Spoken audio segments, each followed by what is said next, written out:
Hi ಎಲ್ಲರಿಗೂ welcome back to Anita YouTube channel. ಬನ್ನಿ, ಇವತ್ತು ಚಿತ್ರಾನ್ನ ಥರನೇ ಕಾಣಿಸ್ತಾ ಇದೆ, ಬಟ್ ಚಿತ್ರಾನ್ನ ಅಲ್ಲ, ಇದು ಆಲೂ ರೈಸ್ ಅಂತ. Full taste variety and different ಆಗಿರುತ್ತೆ. ನೀವೊಂದ್ಸರಿ ಟ್ರೈ ಮಾಡಿ ಅಂತ ಹೇಳ್ತಾ ಏನೇನು ಇಂಗ್ರೀಡಿಯೆಂಟ್ಸ್ ಬೇಕು ಅಂತ ಫಸ್ಟ್ ನೋಡೋಣ ಬನ್ನಿ. ನಾನಿಲ್ಲಿ 3 ಮೀಡಿಯಮ್ ಸೈಜ್ ಆಲೂಗಡ್ಡೆನ ಸಿಪ್ಪೆ ಸುಲಿದು ಈ ರೀತಿ ಸಣ್ಣದಾಗಿ ಕಟ್ ಮಾಡ್ಕೊಂಡಿದ್ದೀನಿ.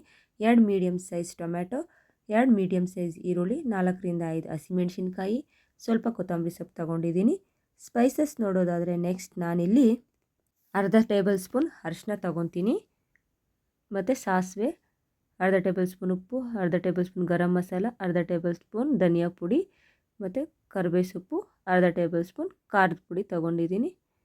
ಈಗ ಸ್ಟವ್ ಆನ್ ಮಾಡಿ ಒಂದು ಬಾಣಲಿ ಇಟ್ಟು ಒಂದು 2ರಿಂದ 3 ಸೌಟ್ ಎಣ್ಣೆ ಹಾಕ್ಕೊಂಡು, ಎಣ್ಣೆ ಬಿಸಿ ಆದಮೇಲೆ ನೋಡಿ ಆಲೂಗಡ್ಡೆನ ಹಾಕ್ಕೊಂಡು ಆಲೂಗಡ್ಡೆ ಸಾಫ್ಟ್ ಆಗೋವರೆಗೂ ಚೆನ್ನಾಗಿ ಎಣ್ಣೆಯಲ್ಲಿ ಫ್ರೈ ಮಾಡ್ಕೊಬೇಕಾಗುತ್ತೆ.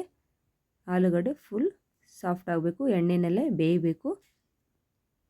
ನೋಡಿ ಈಗ ಆಲೂಗಡ್ಡೆ ಫ್ರೈ ಆಗಿದೆ. ನಾನಿಲ್ಲಿ ಒಂದು ಪ್ಲೇಟ್ಗೆ ತೆಗೆದಿಟ್ಕೊತಾ ಇದ್ದೀನಿ.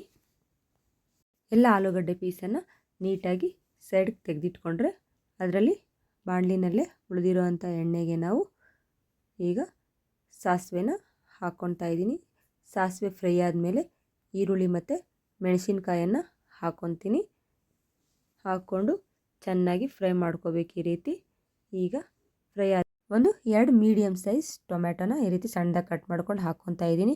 ಟೊಮೆಟೊ ಫುಲ್ ಸಾಫ್ಟಾಗಿ ಬೇಯಿಸ್ಕೋಬೇಕು ನಾವು. ನೋಡಿ ಟೊಮೆಟೊ ಹಾಕ್ಕೊಂಡು ಒಂದು ಅರ್ಧ ಟೀ ಸ್ಪೂನ್ ಅರಿಶಿನ ಹಾಕ್ಕೊಂಡಿದ್ದೀನಿ. ಈಗ ಅರ್ಧ ಟೀ ಸ್ಪೂನ್ ಉಪ್ಪು ಹಾಕ್ಕೊತಾ ಇದ್ದೀನಿ. ಅರ್ಧ ಟೀ ಸ್ಪೂನ್ ಅಲ್ಲ, ಅರ್ಧ ಟೇಬಲ್ ಸ್ಪೂನು. ಮತ್ತು ಕರಿಬೇವು ಸೊಪ್ಪು ಹಾಕ್ಕೊತಾ ಇದ್ದೀನಿ. ಕರಿಬೇವು ಸೊಪ್ಪು ಹಾಕ್ಕೊಂಡು ಟೊಮ್ಯಾಟೊ ಸಾಫ್ಟ್ ಆಗೋವರೆಗೂ ಚೆನ್ನಾಗಿ ಬೇಯಿಸ್ಕೊಬೇಕಾಗುತ್ತೆ ನಾವು. ನೋಡಿ ಈ ರೀತಿ ಚೆನ್ನಾಗಿ ಫ್ರೈ ಮಾಡ್ಕೊಬೇಕು.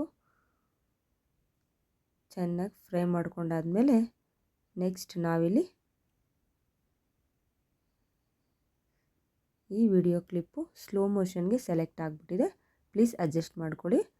ನೋಡಿ ಈ ರೀತಿ ಟೊಮ್ಯಾಟೊ ಫುಲ್ ಸಾಫ್ಟ್ ಆದಮೇಲೆ ನಾನಿಲ್ಲಿ ಅರ್ಧ ಟೇಬಲ್ ಸ್ಪೂನ್ ಗರಂ ಮಸಾಲ, ಅರ್ಧ ಟೇಬಲ್ ಸ್ಪೂನ್ ಖಾರದ ಪುಡಿ, ಅರ್ಧ ಟೇಬಲ್ ಸ್ಪೂನ್ ಧನಿಯಾ ಪುಡಿ ಹಾಕ್ಕೊಂಡು ಮತ್ತೆ ಒಂದು ಸಾರಿ ಎಣ್ಣೆಯಲ್ಲಿ ಚೆನ್ನಾಗಿ ರೋಸ್ಟ್ ಮಾಡ್ಕೊತೀನಿ. ನೋಡಿ ಚೆನ್ನಾಗಿ ರೋಸ್ಟ್ ಮಾಡಿಕೊಂಡು ಈಗ ಕೊತ್ತಂಬರಿ ಸೊಪ್ಪು ಹಾಕ್ಕೊಂಡು ಮತ್ತೊಂದು ಸಾರಿ ಚೆನ್ನಾಗಿ ಮಿಕ್ಸ್ ಮಾಡ್ಕೊತೀನಿ. ನೀವು ನೋಡ್ತಾ ಇರ್ಬೋದು, ಈ ರೆಸಿಪಿ ಅಂತೂ ತುಂಬ ಡಿಫ್ರೆಂಟ್ ಆಗಿರುತ್ತೆ ಮತ್ತು ಡಿಫ್ರೆಂಟ್ ಟೇಸ್ಟ್ ಕೊಡುತ್ತೆ. ನೀವು ಒಂದ್ಸರಿ ಟ್ರೈ ಮಾಡಿ ಅಂತ ಹೇಳ್ತೇನೆ. ಈಗ ನೋಡಿ ರೆಡಿಯಾಗಿರುವಂಥ ಗೊಜ್ಜಿಗೆ ಆಗಲೇ ಸೈಡ್ಗೆ ತೆಗೆದಿಟ್ಕೊಂಡಿದ್ವಲ್ಲ ಫ್ರೈ ಮಾಡ್ಕೊಂಡಿರೋವಂಥ ಆಲೂಗಡ್ಡೆನ ಹಾಕಿ ಚೆನ್ನಾಗಿ ಮಿಕ್ಸ್ ಮಾಡ್ಕೊಬೇಕು. ಮಸಾಲೆ ಎಲ್ಲ ಆಲೂಗಡ್ಡೆ ಮಿಕ್ಸ್ ಆಗೋ ರೀತಿ ಚೆನ್ನಾಗಿ ಮಿಕ್ಸ್ ಮಾಡಿಕೊಂಡು ಒಂದು ಸ್ವಲ್ಪ ಫ್ರೈ ಮಾಡ್ಕೊಬೇಕು. ಫ್ರೈ ಮಾಡಿಕೊಂಡು ನಾವು ಸೈಡಲ್ಲಿ ರೈಸ್ ಕೂಡ ರೆಡಿ ಇಟ್ಕೊಬೇಕು. ನಾನಾಗಲೇ ಗೊಜ್ಜು ಮಾಡ್ತಾ ಇದ್ದಾಗೇ ಇನ್ನೊಂದು ಸ್ಟವ್ ಮೇಲೆ ರೈಸ್ ರೆಡಿ ಮಾಡಿಟ್ಕೊಂಡಿದ್ದೀನಿ. ನೋಡಿ ಈಗ ಈ ರೀತಿಯಾದಂಥ ಗೊಜ್ಜು ನಮಗೆ ರೆಡಿಯಾಗಿದೆ. ಈ ರೀತಿ ರೆಡಿಯಾಗಿರುವಂಥ ಗೊಜ್ಜಿಗೆ ನಾವು ಪ್ರಿಪೇರ್ ಮಾಡ್ಕೊಂಡಿರೋವಂಥ ರೈಸನ್ನು ಹಾಕಿ ನೋಡಿ, ಈ ಗೊಜ್ಜಿಗೆ ಎಷ್ಟು ಬೇಕೋ ಅಷ್ಟೇ ರೈಸನ್ನು ಮಿಕ್ಸ್ ಮಾಡ್ಕೊಬೇಕು. ಆಗ ಟೇಸ್ಟ್ ತುಂಬ ಚೆನ್ನಾಗಿರುತ್ತೆ. ಜಾಸ್ತಿ ರೈಸ್ಗೆ ಕಡಿಮೆ ಗೊಜ್ಜಾದರೆ ಟೇಸ್ಟ್ ಕಡಿಮೆ ಬರುತ್ತೆ ನಮಗೆ. ಅದಕ್ಕೆ ಗೊಜ್ಜು ಎಷ್ಟಿದೆಯೋ ಅದಕ್ಕೆ ಎಷ್ಟು ಬೇಕೋ ಅಷ್ಟೇ ರೈಸನ್ನು ಹಾಕ್ಕೊಂಡು ಚೆನ್ನಾಗಿ ರೈಸ್ಗೆ ಗೊಜ್ಜು ಮಿಕ್ಸ್ ಆಗೋ ರೀತಿ ಈ ರೀತಿ ಮಿಕ್ಸ್ ಮಾಡ್ಕೊಬೇಕು. ನೋಡಿ ನಮಗೆ ನೋಡೋಕ್ಕೆ ಚಿತ್ರಾನ್ನ ಥರನೇ ಕಾಣಿಸುತ್ತೆ, ಬಟ್ ಟೇಸ್ಟ್ ಮಾತ್ರ ವೆರೈಟಿ ಆ್ಯಂಡ್ ಡಿಫ್ರೆಂಟ್ ಆಗಿರುತ್ತೆ ಅಂತ ಮಾತ್ರ ಹೇಳ್ತೇನೆ ನಾನು. ನೀವು ಒಂದ್ಸರಿ ಟ್ರೈ ಮಾಡಿದ್ರೇ ನಿಮಗೆ ಗೊತ್ತಾಗೋದು. ಮಾತ್ರ ಟೇಸ್ಟ್ ಸೂಪರಾಗಿರುತ್ತೆ ಅಂತಲೇ ಹೇಳ್ತೀನಿ. ತುಂಬ ಸಿಂಪಲ್ ರೆಸಿಪಿ ಇದು. ನೀವು ನಿಮ್ಮ ಮನೇಲಿ ಒಂದು ಸಾರಿ ಟ್ರೈ ಮಾಡಿ ಮತ್ತು ಹೇಗೆ ಬಂತು ಅಂತ ನಮಗೆ ಕಮೆಂಟ್ ಮಾಡಿ.